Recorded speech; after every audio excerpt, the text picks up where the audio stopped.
The armies of World War II deployed an astonishing variety of motorcycles across 6 years of devastating global conflict. From nimble dispatch bikes that raced between command posts to rugged sidecar combinations that served as mobile weapons platforms in the harshest terrain on Earth. This video breaks down every important military motorcycle fielded by the major powers during the greatest conflict in human history. These two-wheeled machines provided essential mobility for reconnaissance, communication, convoy escort, and troop transport, becoming indispensable tools in a war that demanded speed and flexibility across every theater of operations. While tanks and aircraft often capture the popular imagination when discussing military vehicles of the era, motorcycles played a crucial yet underappreciated role that directly influenced the outcome of countless engagements. The establishment of motorcycles within Wehrmacht units was remarkably generous, with as many as 24 machines allocated to every Panzergrenadier battalion, 71 to a typical parachute rifle regiment, and 81 to each grenadier regiment. In anti-tank regiments alone, 28 motorcycles were deployed down to platoon level for communication duties. This commitment to motorcycle mobility reflected a broader understanding that modern warfare demanded rapid communication and reconnaissance capabilities that only two-wheeled vehicles could provide across varied terrain. Across all combatant nations, hundreds of thousands of military motorcycles were manufactured during the conflict. British industry alone produced over 400,000 machines, while American manufacturers delivered approximately 90,000 Harley-Davidsons and tens of thousands of Indians to Allied forces worldwide. Let us begin with German military motorcycles, the machines that spearheaded the lightning advances of the Wehrmacht across Europe and beyond. The BMW R75 stands as one of the most sophisticated motorcycles ever developed for military service during the Second World War era, earning a reputation unmatched even by American-made Indian and Harley-Davidson motorcycles among students of military history. Development began in 1938 when the German Army High Command requested a heavy motorcycle capable of negotiating the most challenging terrain while carrying substantial payloads. The specifications called for a machine that could carry 3 fully equipped soldiers at sustained speeds on highways while remaining capable of traversing rough cross-country terrain. BMW responded with a machine that would become legendary among military motorcycle enthusiasts worldwide. The R75 featured a 745 cubic centimeter overhead valve, flat twin engine producing 26 horsepower, mounted in a duplex tubular frame that gave the motorcycle exceptional rigidity and durability. The overhead valve engine replaced the original pre-production side valve design based on the R71 engine when testing revealed the need for improved power output. This overhead valve configuration would later prove to be the basis for subsequent post-war BMW twin engines, including the R51-3, R67, and R68 series. What truly set the R75 apart from contemporary military motorcycles was its integral two-wheel drive system, with drive shafts powering both the rear wheel and the third sidecar wheel through a locking differential. This innovative drivetrain allowed the R75 to negotiate terrain that would stop virtually any other motorcycle of its era, earning the machine comparisons to the American Jeep as a versatile utility vehicle.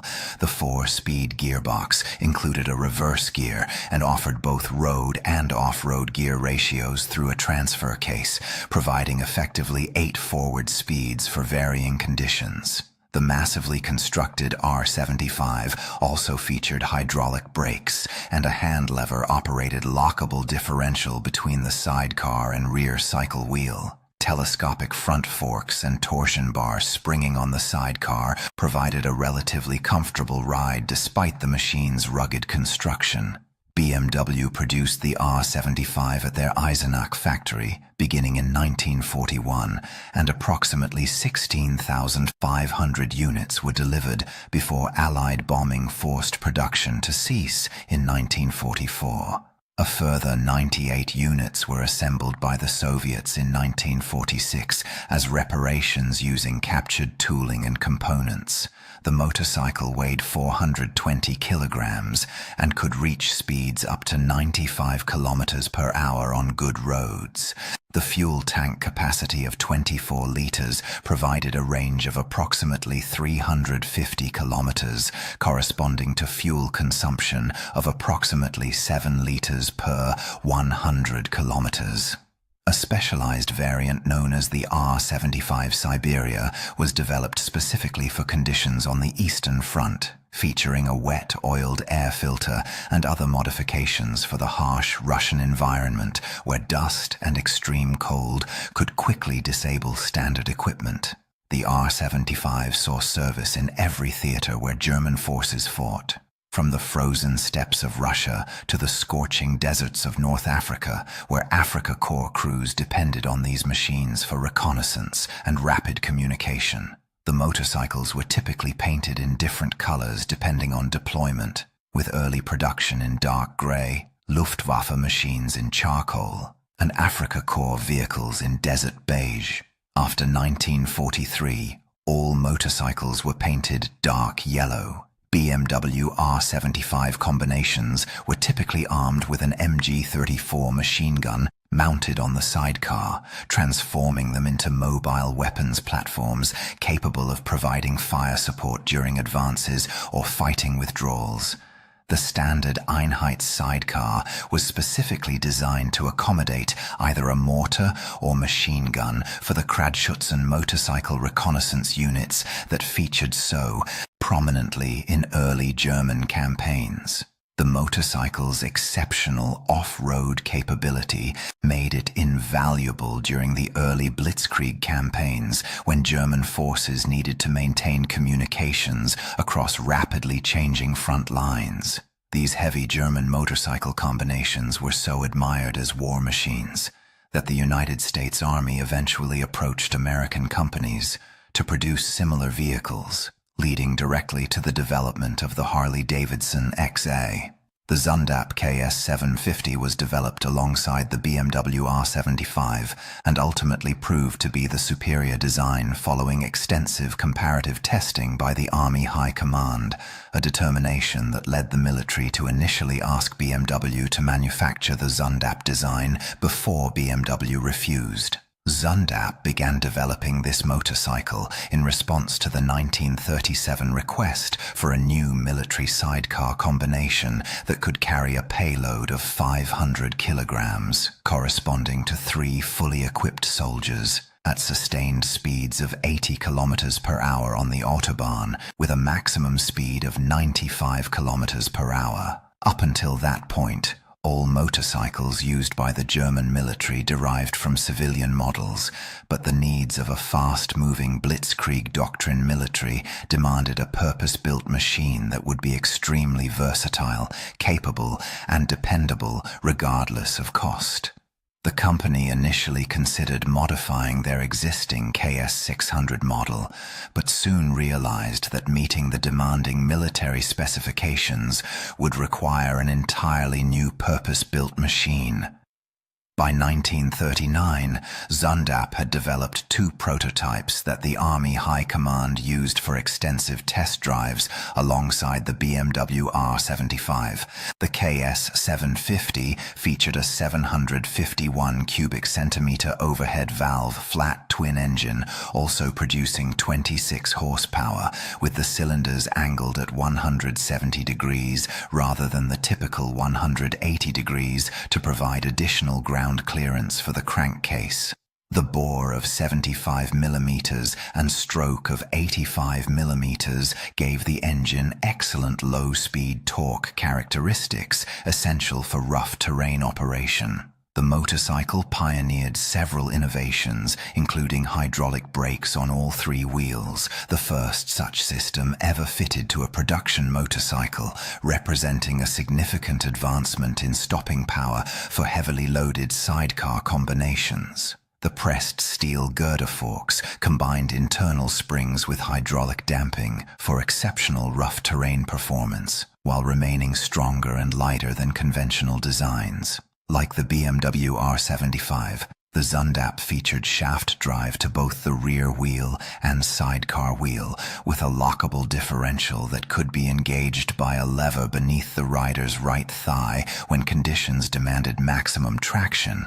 The open drive shaft ran down the right side of the machine with a simple connection, since the hardtail frame provided no rear suspension. The transmission offered 4 forward gears plus reverse, with both road and off-road ratios providing effectively 10 speeds for varying conditions.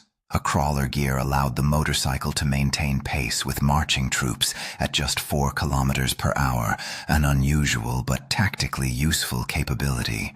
The grips were heated for winter operations, and the frame used oval tubes 5 millimeters thick for exceptional strength. A toolbox was built into the middle of the 23-liter fuel tank, which provided a range of more than 200 miles.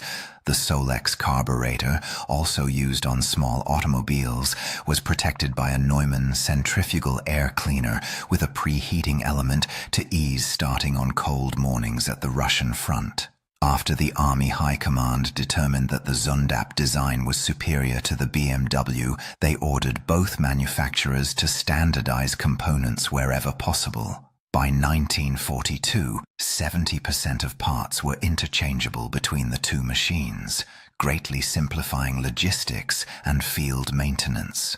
A further standardization program aimed to eventually create a Zundap BMW hybrid designated BW43, which would combine a BMW sidecar with a Zundap motorcycle, with both manufacturers producing 20,000 units each year. However, this plan never came to fruition, as the target production numbers were not reached before the war's end. Zundap produced over 18,000 KS 750 motorcycles at their Nuremberg factory between 1941 and 1944, when rising costs and Allied bombing forced production to halt. The KS 750 served alongside the BMW R75 on every front, earning a reputation for exceptional durability in the most demanding conditions, from the broiling Sahara Desert to the frozen expanses of wintertime Russia and the Rocky Mountains of the Balkans. German motorcycle reconnaissance units equipped with these machines formed the vanguard of armored divisions during the early campaigns, probing enemy positions and maintaining communications between rapidly advancing units. Production resumed briefly in 1946 for the Finnish army and civilian market, before Zundap turned to smaller displacement machines for the post-war economy. Moving on to American military motorcycles, the machines that helped liberate occupied Europe and supported Allied operations worldwide. The Harley-Davidson WLA became the most numerous American military motorcycle of the Second World War and earned the nickname Liberator for its association with soldiers who freed towns and countries from Axis occupation. Harley-Davidson began developing military motorcycles in 1940 as the United States expanded its armed forces in anticipation of possible involvement in the growing global conflict. The WLA designation indicated the W family of motorcycles using the 45 cubic inch flathead engine, the L for high compression specification, and the A for Army. The 740 cubic centimeter side valve V-twin engine produced approximately 23 horsepower at a compression ratio of 5:1, deliberately kept low to ensure the motorcycle could operate on inferior quality fuel that might be encountered in combat zones.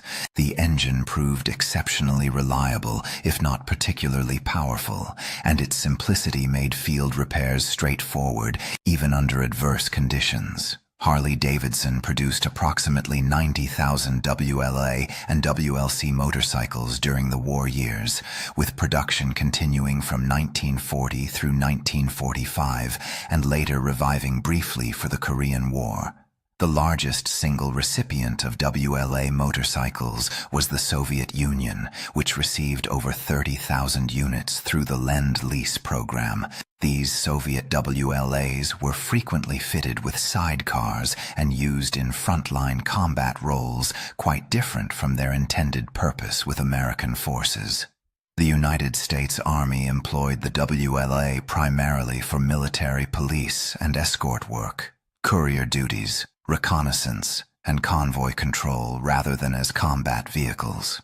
The motorcycle featured Springer front suspension, but lacked rear suspension entirely, earning bikes of this configuration the nickname hardtail. Harley-Davidson would not adopt telescopic front forks until after the war. The WLA weighed approximately 260 kilograms and could achieve speeds of approximately 100 kilometers per hour. Special equipment included blackout lights for night operations, a skid plate to protect the engine, crash bars, a leather rifle scabbard, and an ammunition box. The company received 2 Army-Navy E awards for excellence in wartime production in 1943 and again in 1945. Unusually, all WLA motorcycles produced after Pearl Harbor, regardless of actual manufacturing date, were assigned serial numbers indicating 1942 production, leading to wartime machines being collectively known as 42WMLAs. Many soldiers who rode WLAs during the war returned home hoping to purchase similar motorcycles, contributing significantly to Harley-Davidson's post-war success and the growth of American motorcycle culture. The Harley-Davidson XM represented an entirely different approach to military motorcycle design, essentially copying the successful BMW flat twin configuration that had proven so effective for German forces. In 1942, the United States Army requested American manufacturers to develop motorcycles similar to the BMWs that had demonstrated exceptional reliability and low maintenance requirements in desert conditions. Harley-Davidson responded by essentially reverse engineering the BMW R71, converting metric measurements to inches, and producing a motorcycle with a horizontally opposed 45 cubic inch twin-cylinder engine and shaft drive rather than the traditional V-twin and chain drive. The XA also featured a foot-shift transmission with hand clutch, opposite to standard Harley-Davidson practice of the era, but matching the BMW configuration. A plunger-type rear suspension provided comfort that the rigid-frame WLA could not match. Despite being an excellent machine that addressed many limitations of the WLA, only approximately 1,000 XA motorcycles were produced. By the time the XA was ready for large-scale production, the Jeep had clearly emerged as the Army's preferred general-purpose vehicle. The less advanced but significantly cheaper WLA was considered adequate for the limited roles that remained for military motorcycles in American service.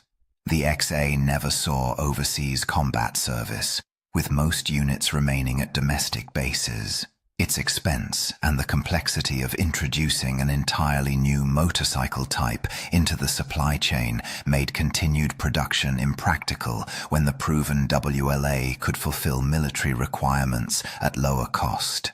The Indian 741 served as Indian Motorcycle Company's primary contribution to the Allied war effort, produced in response to the Army's initial specification for a 500 cubic centimeter military motorcycle. The 741 was based on Indian's civilian Junior Scout model, featuring a 30.5 cubic inch side valve V-twin engine that actually displaced exactly 500 cubic centimeters, leading to the motorcycle's nickname, the 3050.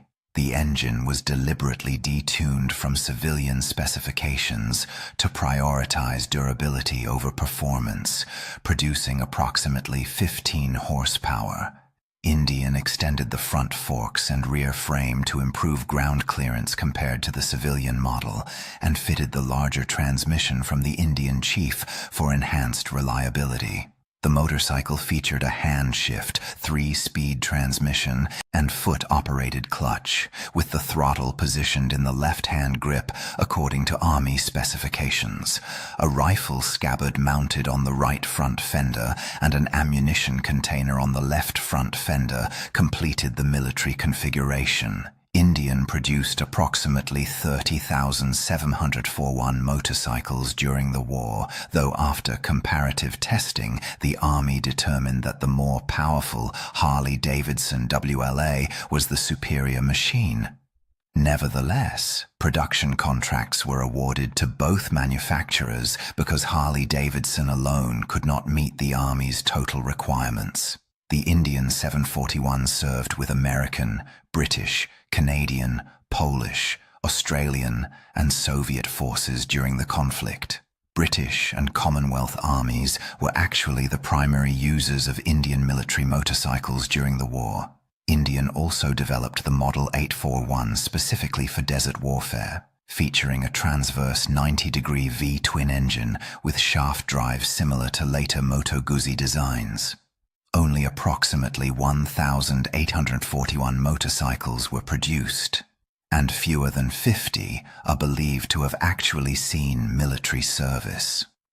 The decision by Indian management to focus almost exclusively on military production during the war years, while Harley-Davidson maintained some civilian manufacturing capacity, ultimately contributed to Indian's post-war decline and eventual bankruptcy in 1953. Continuing with British military motorcycles, the workhorses that served the Commonwealth forces throughout the global conflict. The BSA M20 evolved from what the War Office initially viewed as a near failure into one of the longest-serving motorcycles in British military history, and the most numerous type produced for the Second World War. Birmingham Small Arms Company submitted the M20 for War Office evaluation in 1936, following the failure of their previous model during Army testing. The M20 prototype performed comparably to the Norton 16H, but required replacement of its cylinder, piston, and other engine components after approximately 6,500 miles of testing due to the excessive bore wear that had plagued earlier BSA military submissions. The War Office rated the M20's reliability as merely fair and not entirely suitable for military service. However, when war became imminent and the official policy shifted to favor machines already in service rather than developing new designs, BSA received large contracts because their reliability was sufficiently established. The M20 featured a 500 cubic centimeter single-cylinder side-valve engine producing approximately 13 horsepower. Mounted in a heavy frame originally designed to carry a sidecar, the engine offered exceptional low-end torque through a standard BSA gearbox, but suffered from limited top speed, poor ground clearance, and substantial weight. What it lacked in performance, it compensated for with ruggedness, reliability, and ease of maintenance under field conditions. BSA produced over 126,000 motorcycles for military service between 1939 and 1945, representing approximately 25% of all British wartime motorcycle production. The bulk of this production consisted of the 500 cubic centimeter M20 and 350 cubic centimeter B30 models. The Royal Corps of Signals adopted the M20 as their primary dispatch motorcycle, and these machines served in virtually every theatre where British and Commonwealth forces fought. Soldiers nicknamed the M20 the Plodder due to its modest performance, and the Royal Army Service Corps often preferred lighter 350 cubic centimeter machines for convoy and traffic control duties. Nearly all military M20s were painted in khaki, often with camouflage schemes applied in various regions according to local requirements. After the war, surplus M20 motorcycles provided affordable transportation during years of austerity, with many being repainted black for civilian use.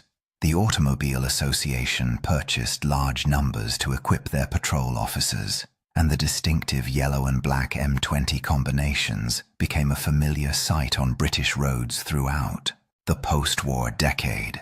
The Norton 16H holds the distinction of being the main military motorcycle supplier to the British Armed Forces prior to and throughout the Second World War, with the company producing nearly 100,000 units during the conflict. The 16H designation referred to a single-cylinder, 490 cubic centimeter side valve engine with a bore and stroke of 79 by 100 millimeters, with the H indicating the home model as opposed to colonial export variants. Norton first offered a 16H for military evaluation in 1932 alongside their Model 18 and Model 19. Army testing found the 16H suitable for military service, and Norton designers began working closely with the War Office on modifications and improvements. Military orders for the WD-16H designation commenced in 1936 and continued throughout the entire war, establishing a 10-year record as the longest continuous procurement of a single motorcycle make by the War Office. The entire staff of the Norton factory in Bracebridge Street, Birmingham, devoted themselves to meeting military demand, with even the racing team working on the WD-16H production line. The motorcycle served in numerous roles, including dispatch, training, reconnaissance, convoy control, and escort duties. The Royal Air Force ordered hundreds of machines fitted with sidecars for personnel transport before the war began. Norton's output during the conflict represented approximately 1/4 of the total wartime production of 400,000 motorcycles from British manufacturers, second only to BSA's 126,000 units. Military Nortons left the factory painted in various shades of Army Service green, khaki brown, or olive green depending on specifications at the time of production. Pre-war Royal Air Force machines were delivered in RAF blue, while wartime RAF motorcycles received the same colors as Army bikes. Some machines were repainted in sand desert camouflage by local workshops in the Middle East for service in Palestine and the North African campaign. After the war ended in 1945, thousands of Norton 16H motorcycles remained in service with British and Commonwealth armed forces around the world, with some continuing military use until the end of the 1950s. The Royal Enfield WWII earned the affectionate nickname Flying Flea as a lightweight motorcycle developed specifically for parachute and glider deployment with airborne forces. The design originated from a request by the former Dutch importer of the German DKW RT100 motorcycle after German authorities cancelled their supply agreement in 1938. Royal Enfield's chief designer Ted Pardo created a faithful reproduction of the DKW design while enlarging the engine to 125 cubic centimeters. 2 prototypes were displayed at Rotterdam in April 1939 under the name Royal Baby, but only a few civilian versions were produced before war interrupted plans for large-scale manufacturing. In early 1942, the War Office ordered 20 WWII motorcycles from Royal Enfield for testing as a lightweight machine suitable for airborne troops. The trials proved successful, leading to modifications including a twin-box exhaust system to silence the noisy two-stroke engine, folding kickstart and footrests, and folding handlebars so the motorcycle could be packed into the smallest possible space. Royal Enfield developed a protective steel tubular cage that could survive parachute drops, tested by releasing motorcycles from Halifax and Lancaster bombers. The cage design was refined until it could protect the motorcycle during landing while remaining easy to remove once on the ground. The first significant orders were placed in early 1943, and the Flying Flea entered active service with British 1st and 6th Airborne Divisions. Weighing just 126 pounds, less than one-third the weight of the Norton 16H, the Flying Flea could be carried by soldiers over obstacles where heavier machines would become stuck. In practice, most Flying Fleas arrived by glider rather than parachute drop, as 4 motorcycles could be loaded into a troop carrying glider using special harnesses. The War Department ordered more than 4,000 Flying Fleas during the conflict. These lightweight machines were used during the D-Day landings and Operation Market Garden in 1944. The Flying Flea could run on any grade of fuel, and its simplicity made it exceptionally reliable under field conditions. The Excelsior well bike represented an even more radical approach to providing mobility for airborne forces, creating the smallest motorcycle ever used by the British Armed Forces. The design originated with Lieutenant Colonel John Dolphin, commanding officer of Station 9, the secret inter-services military research establishment based near Welwyn in Hertfordshire. Dolphin conceived a miniature motorcycle small enough to fit inside a standard CLE parachute container, measuring just 130 centimeters long, 35 centimeters high, and 30 centimeters wide. Motorcycle enthusiast Harry Lester designed the resulting machine, which the Excelsior Motor Company of Birmingham then developed for production. The well bike featured a 98 cubic centimeter Villiers two-stroke engine with single-speed transmission, a twin-loop tubular frame with folding handlebars and telescopic seat tube.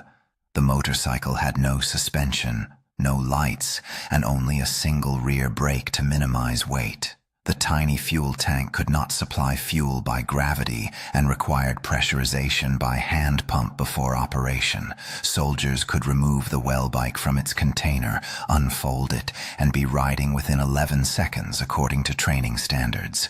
Between 1942 and 1943, 3,641 well bikes were produced plus prototype and pilot models.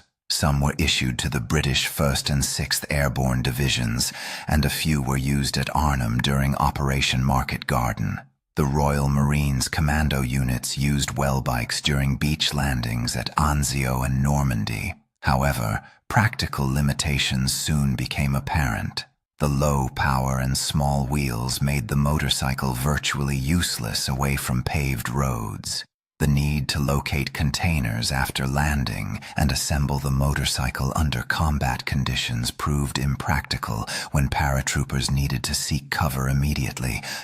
Many well bikes ultimately saw more use as general airfield transport than on the front lines. After the war, the design was developed into the civilian Corgi motorcycle by Brockhaus Engineering, though it proved too slow and unrefined for commercial success. Let us examine Soviet military motorcycles, the machines that supported the Red Army's eventual advance to Berlin. The M72 was the primary heavy motorcycle produced by the Soviet Union during the Second World War, reverse-engineered from the German BMW R71 that had been rejected by the Wehrmacht as a replacement for their R12. In 1940, Soviet military planners recognized the need for improved motorized vehicles and selected the BMW R71 as an ideal platform. Through the Molotov-Ribbentrop Pact, the necessary political and economic arrangements were in place for BMW to provide design specifications, tooling, and training for manufacturing the motorcycle and military sidecar. 5 BMW R71 motorcycles were covertly purchased through neutral Sweden and delivered to the Moscow motorcycle plant, where Soviet engineers meticulously reverse-engineered every component. Production of the M72 designation began in August 1941, just weeks before the German invasion. The M72 featured a 746 cubic centimeter side-valve flat twin engine producing 22 horsepower, mounted in an oval tube frame that provided greater strength than conventional pressed steel frames of the era. The motorcycle had a 4-speed gearbox with shaft drive, telescopic front forks, and plunger rear suspension. Production was originally planned for 3 factories in Moscow, Leningrad, and Kharkiv, but the rapid German advance forced relocation of manufacturing facilities. The Moscow factory moved east to Irbit in the Ural Mountains, becoming the Irbit motorcycle factory known as IMZ. The Leningrad and Kharkiv facilities relocated to Gorky, becoming the Gorky motorcycle plant, known as GMZ. On February 25, 1942, the first batch of motorcycles assembled from parts brought from Moscow went to the front. During the war, a total of approximately 9,800 M72 motorcycles were delivered for reconnaissance detachments and mobile troops, a modest number compared to American and British production, but significant given the disruption of Soviet industry during the German invasion. Unlike Western Allied forces, the Soviets employed their motorcycles, and the American Harley-Davidson WLAs received through Lend-Lease in direct combat roles, frequently using sidecar-mounted machine guns in offensive operations. The M72 and its descendants remained in Soviet military service for decades, and the basic design was later transferred to China, where production continued through the 1980s. Now we turn to Italian military motorcycles, the machines that served the Royal Italian Army across multiple theaters of war. The Moto Guzzi Alce served as the Italian Army's main military motorcycle throughout the Second World War, with over 6,000 delivered by 1943. Guzzi motorcycles were first used successfully by the Italian Army in the late 1920s, prompting development of models specifically designed for military service. The GT-17 was introduced in 1932, based on the civilian GT-16, featuring a 498 cubic centimeter inlet over exhaust engine, 3-speed gearbox, and sprung frame. By 1939, nearly 5,000 GT-17 motorcycles had been delivered. That year, Guzzi developed a lightened and improved 4-speed version designated GT-20, which was soon renamed Alce, meaning elk in Italian. The motorcycle was produced in 3 configurations: monoposto for single rider, biposto with passenger accommodation, and attrezzata with sidecar. The Alce featured a robust 500 cubic centimeter single-cylinder engine, producing adequate power for military requirements, while emphasizing reliability and ease of maintenance. Each of the 12 Bersaglieri regiments maintained 1 motorcycle-mounted battalion, equipped primarily with Moto Guzzi Alce machines, alongside 350 cubic centimeter Benellis. 6 Bersaglieri regiments served extensively in North Africa between 1940 and 1943, with numerous victories. The Alce proved particularly effective in the harsh conditions of the desert campaigns, where its rugged construction and dependable engine withstood extreme heat and sand infiltration. In 1943, the ALSI was updated with the more powerful overhead valve engine from the GTV-GTW models in single-port configuration, becoming the Super ALSIM.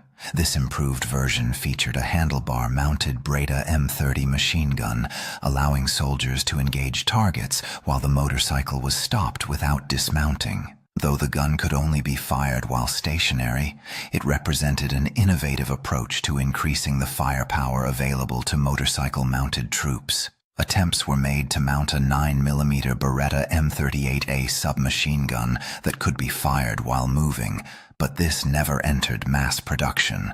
The Super ALS remained in service with the Italian Army and police well into the 1950s before being replaced by the Moto Guzzi Falcone.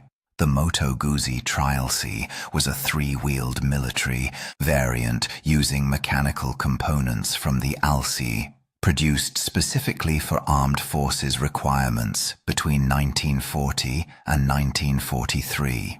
This motocarello, or motorcart design, addressed the need for light transport vehicles capable of carrying supplies, weapons, and equipment over rough terrain. Approximately 1,741 Trial-C units were produced during this period. Along with the Benelli 500 M36 Mototriciclo, the Trial-C belonged to the Unified Tricar 500 category, standardized by military decree in August 1941.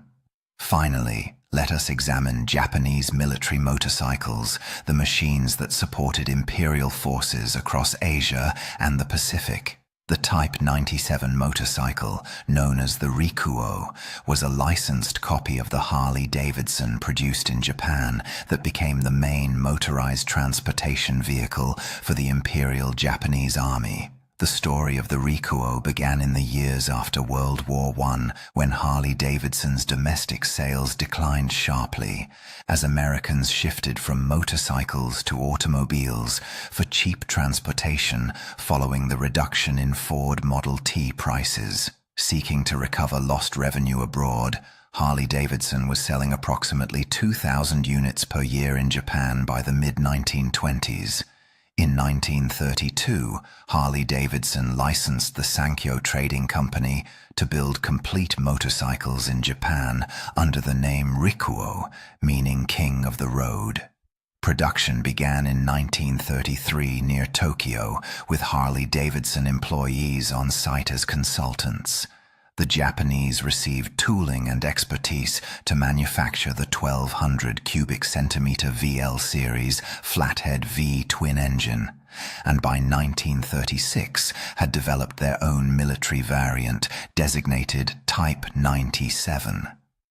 The numerical designation followed Japanese military convention based on the imperial calendar year of adoption, with models from 1937 designated Type 2597 or simply Type 97.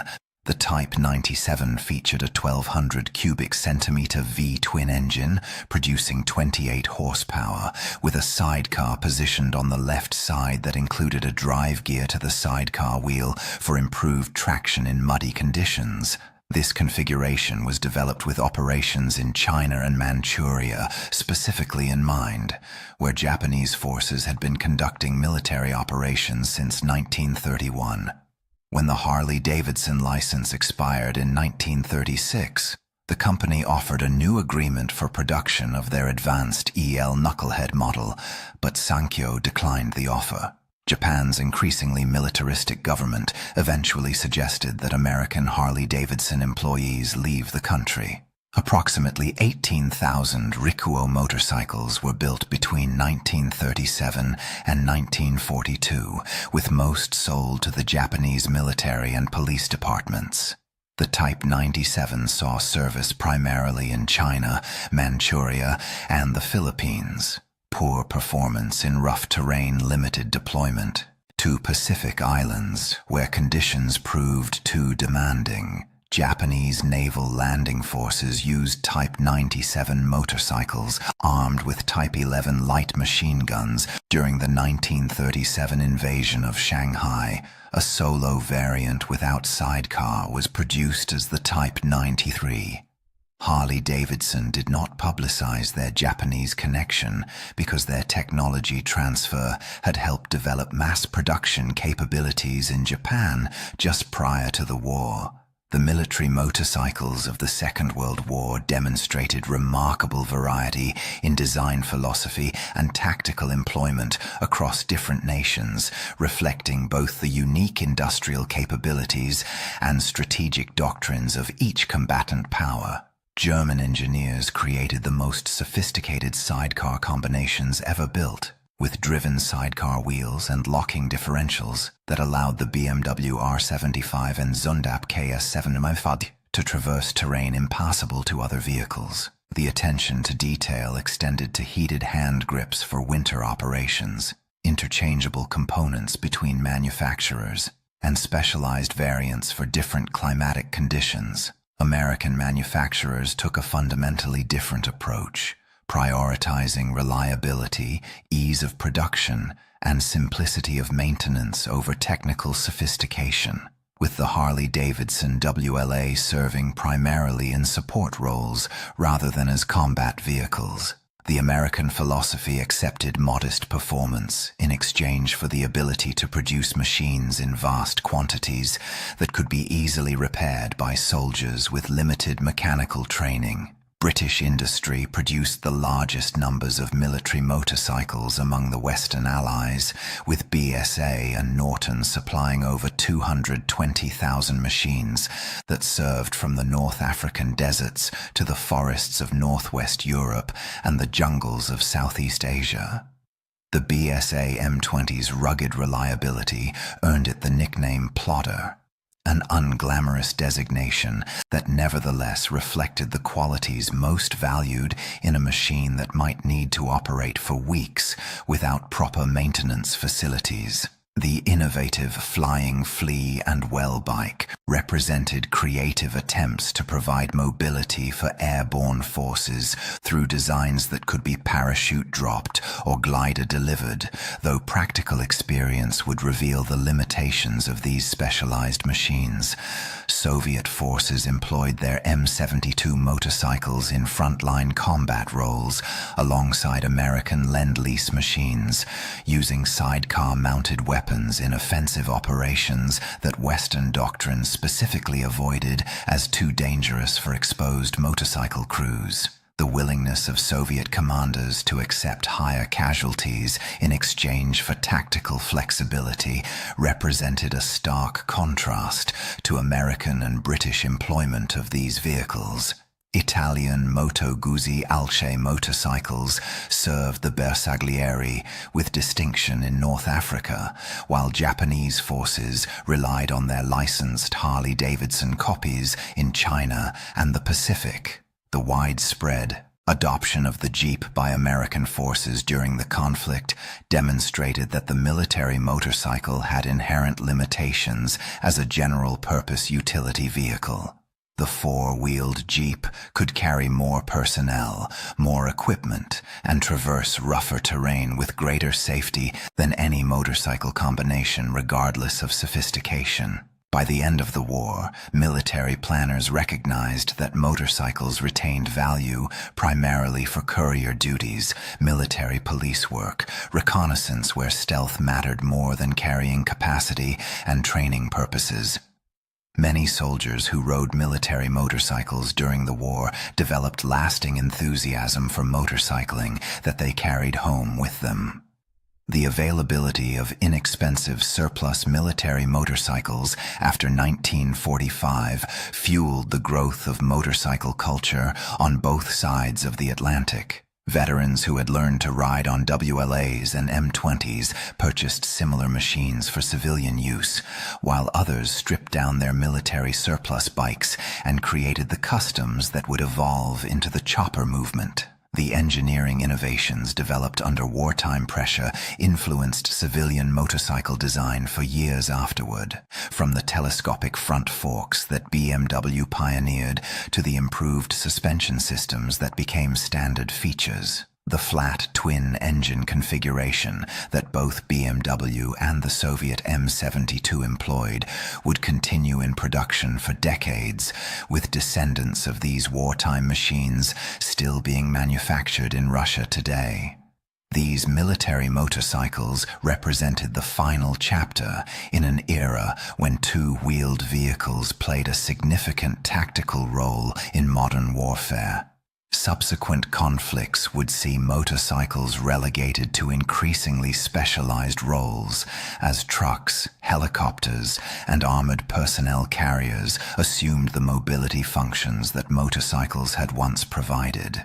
Yet the machines that served during the Second World War remain objects of fascination for collectors and historians who recognize their importance in the greatest conflict humanity has ever known. From the sophisticated German sidecar combinations that led blitzkrieg advances to the humble British dispatch bikes that carried vital messages between headquarters, these motorcycles earned their place in military history through the service of the soldiers who rode them.